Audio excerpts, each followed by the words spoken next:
You may have been following all the big Deadspin news. Deadspin is the sports site that was part of the Gawker network. It was sold several times. And for those that don't know the context, recently, the new owners said, stick to sports. They say it was a broad mandate. You can write about anything as long as it's kind of got a sports angle. Well, Deadspin is also known for periodically covering political issues like Gamergate and TV news media, leaving their owners wondering why. Now, in my opinion, I think it was really stupid of the owners to buy the company, because come on, do some research before you buy a property. But let's get to the point. The meat and potatoes here. All of these workers at Deadspin triumphantly, dance out cheering, saying, aha, the workers have power and we've just shown you and we left. This guy comes along. Deadspin tries to hire a freelancer to pick up the slack. They hound him on Twitter. He apologizes and resigns immediately.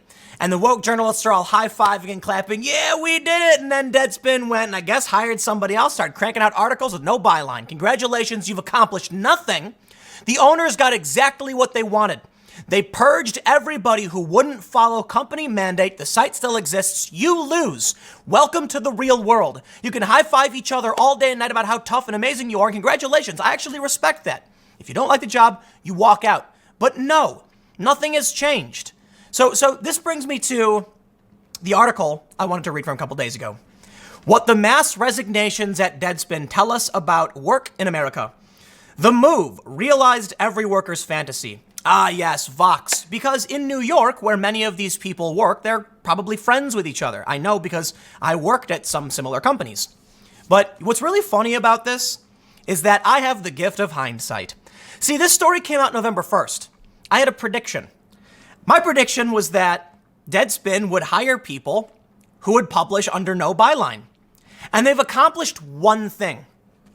What the woke journalists have done by targeting that freelancer is they have salted the earth, not for the media company. That's what I said before. I said they're salting the earth to make sure the company fails. No. They're salting the earth for wokeness. They're ensuring that anybody who is sufficiently woke and would bend to an outrage mob will not work there. You know what that means? That media company that you think is so great, that has that tremendous reach, is now going to be dominated by people who don't care about you, who you have no control over. Congratulations. What little influence you could have maintained is gone. Reminds me of Marvel, the Captain America Civil War movie, where one of the arguments for signing the peace accords, keep one hand on the wheel, at least, right? Here's what you could have done. You could have said, okay, we'll stick to sports. And you still could have maintained that political angle. Guess what happens now? Now they bring in some low-cost, you call them scabs, but you're not striking, so they're not scabs. Low-cost workers who come in with no byline, write blogs. And I'd be willing to bet there are a ton of journalists desperate for work, as 7,200 jobs have been terminated as of this year alone. Let me introduce you to market competition. You thought you could walk out. You thought everybody would be in solidarity. And then I wonder who it is who went behind your back. I'd be willing to bet you know him. Check it out. This story from this morning, Canelo Alvarez is on the money by Deadspin. And it's a blurred, pixelated little orange image. I'd be willing to bet the people writing for this site, they know you. It's not a very big journalistic community. I wonder who it could be. Who went behind your back because that sweet, sweet money is worth way more than your political ideology. Welcome to real life. Now, this story from Vox is hilarious. The move realized every worker's fantasy. And I will say, I hear you, man. I really do. I have walked out of many jobs. I had one job.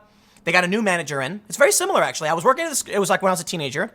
I was working really hard. I always did a good job. I felt like I was smart and I was eager and I wanted to move up. They bring in a new manager who knows nothing about the company, who starts getting all confused all the time and getting mad at me that they can't do the thing, do what they're supposed to be doing right.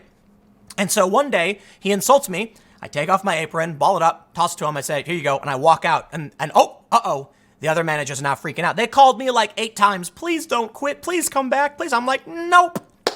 It felt great. Guess what? I didn't care about the job. Didn't need the job. There was no victory in like spiting the company. It was just me saying, I'm out. I do what I want. In this instance, though, it was this big, like, principled outrage. Well, the company carries on without you. That's exactly what the owners want. Here's my conspiracy theory.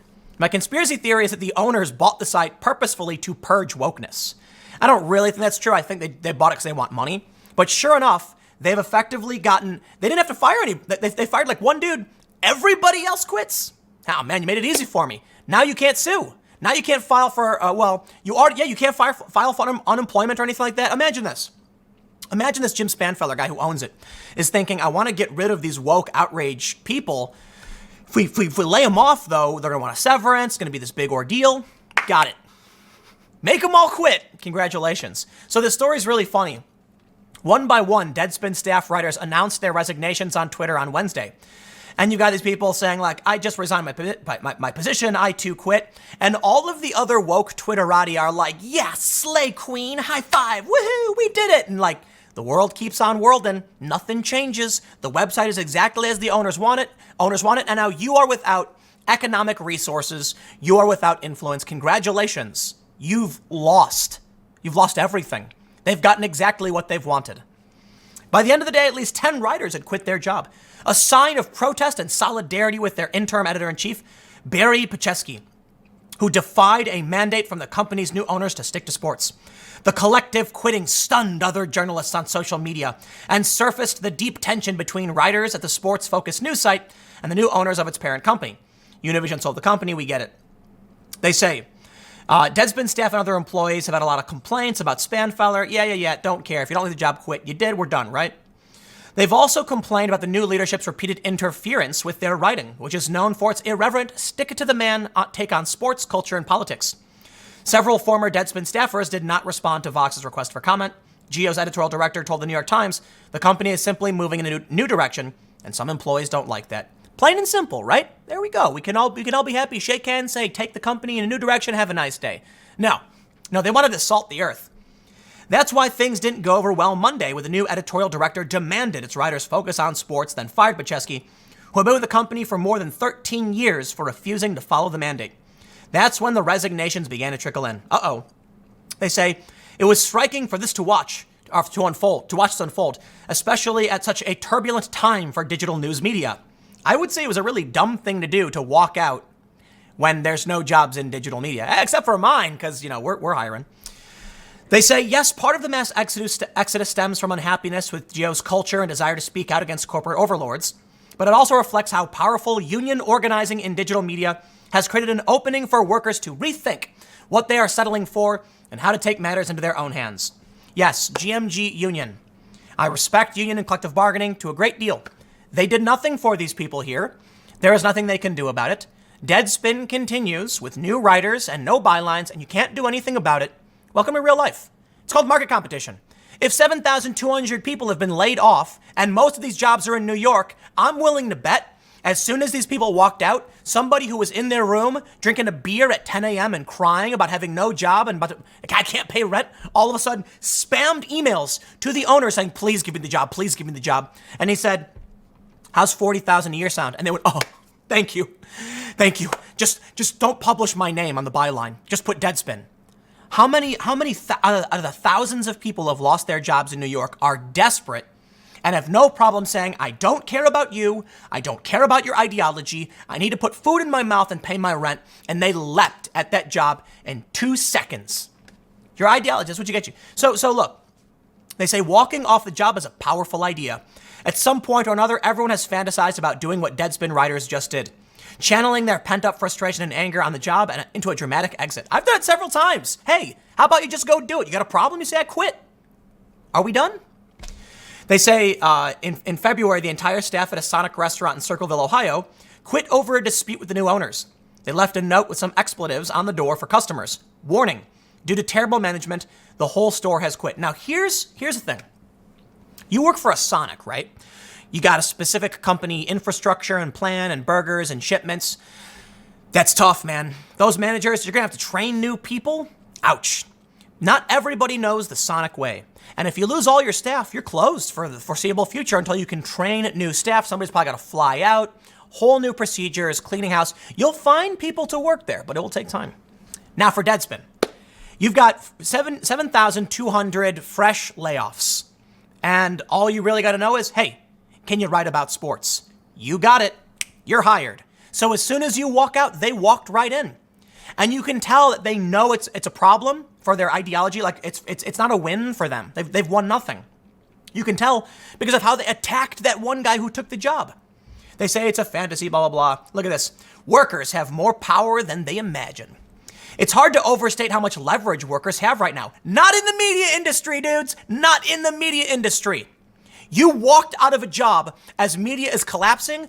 Good luck finding another one. Okay? Now, I'll be honest. I think they probably can. I think they'll call up, and it's a revolving door, the journalism enterprise, like industry. It's a revolving door. Someone leaves one company to go work for another company because everybody's friends with everybody else and they'll hook each other up. It is corrupt. It's gross. It is an ivory tower industry. But for the most part, you're now in a pool of 7,200 laid off media workers this year alone. Welcome to the free market, where people have easily picked up your job with no qualm. They don't care. They're not going to protect you. They're not in solidarity with you. They talk about how they all walked out and they have more power. For the first time in decades, workers in many industries have a lot of collective power. No, you don't. You quite literally do not. There are some industries that do. Companies get too big, and when their workers storm out, yeah, it's a big problem. But I'm telling you this, man, I loaded up Deadspin and there it was. Look at a bunch of articles and it's just sports. Look at this one. Sports fans booing and jeering Trump round 2. Hey, wait a minute. That's political. Oh, but that wasn't enough for them. They wanted to be able to periodically, I think it was like 1 out of 25 articles was political. That's what they wanted to do. Well, I'll tell you what. They easily changed the whole site. Look at all of these articles. So I don't know who Bill Bradley is, but he published on the 1st. Did he quit? Because this article is from the 1st as well. So maybe this guy quit too, I don't know. But now all of these other articles just say Deadspin. Deadspin, Deadspin, Deadspin, no name. I'll tell you what happened. Vox writes this article saying workers have more power than they imagine, and they're showing how, things are changing and yada, yada, yada, and now people need to realize how strong they are. Yeah, I hear you. Right now, digital media is collapsing. This is not the message you want to send, Vox. This is the wrong message. So you can all go behind the scenes and high-five each other and laugh about how you did it and you stood on principle. And you know what? I can respect that. I do. I absolutely mean it.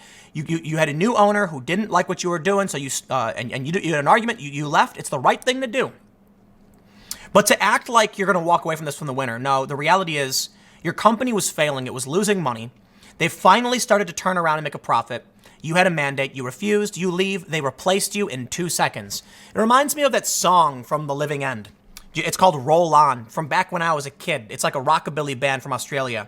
I'll probably get the lyrics wrong, but it's something like, come back to work tomorrow, meet your new replacements and roll on. Something like that.